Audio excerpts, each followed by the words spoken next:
Hey Kirsten, Christian here. Hope all is doing well for you. So last week we went over hammer-ons and pull-offs and we applied them in a finger exercise style fashion. The big thing with that was, remember, you only get to pluck one time with those. So for hammering on, you only get to pluck on the first note. Same with the pull-offs. Right? Those are indicated on our tab papers with an H or a P. So if I was going to do a 5 hammer on 7, let's say on the D string, it would sound like this. And likewise, if I had a 7 pull off to 5, it would be like this. And a lot of times too, you'll see a 5 hammer on 7 pull off 5, for instance, and that's just one fluent motion. Remember, only one pick. Just like that. Okay, this week we're going to jump around and talk about one more thing you'll see in a lot of tablature, which is the slides. These are indicated with a forward or backslash depending on which way we are going. Obviously the forward slash means we're going forward. So let's just take, for instance, let's go to our 5th fret on our B and our E string. So we're going to use both here, and we're going to take our finger and bar across to both of them. And what we want to do is practice sliding the 5th to the 8th, just like that. But remember, only get one strum per time.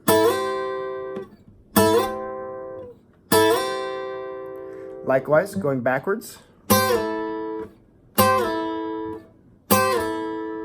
just like that right there.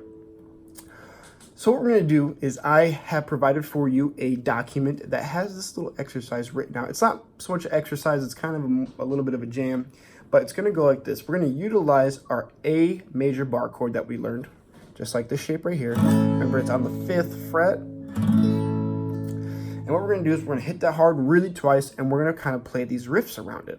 So twice, just like that, nice and right in your face, a little bit aggressive, a little bit stern, but that's okay. So what we're going to do is hit that twice, and then we're going to build these riffs around it, like I said. So the first part is we're going to do a 7 pull off to 5 on the G string.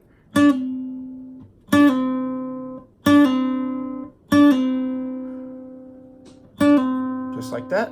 Okay, now that you see that, now we're going to add one more note. We're going to do the 7 pull off to 5 and then a 7 on the D string.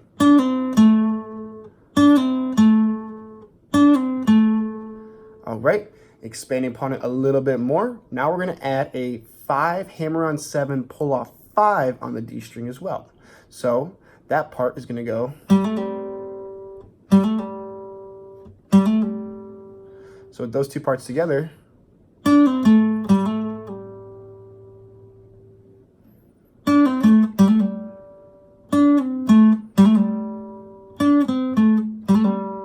remember, that's not right there. We don't want to pick the whole way through.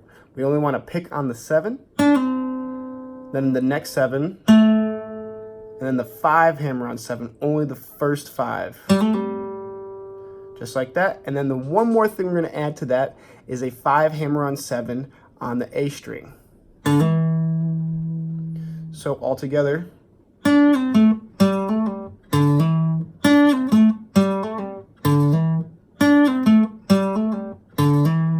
just like that right there. That's what the little walk down riff would sound like. So we're going to play that in conjunction with that A. We're going to go like this.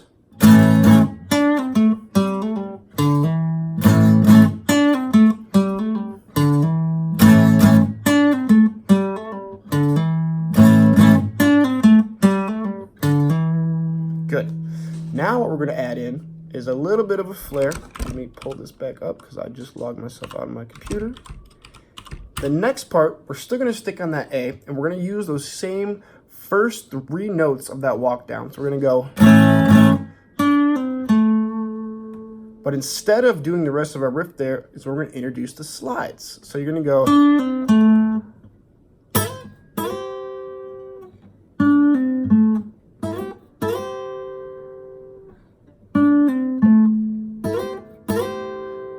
five to 8 slide, and back down to 5 to finish it. So just like this. You can see how that kind of works there. It's pretty easy. It can be a little bit tricky. Remember, this is going to be the hardest part, is getting enough pressure during your slides to hear both of those notes. All right, that is all for this week.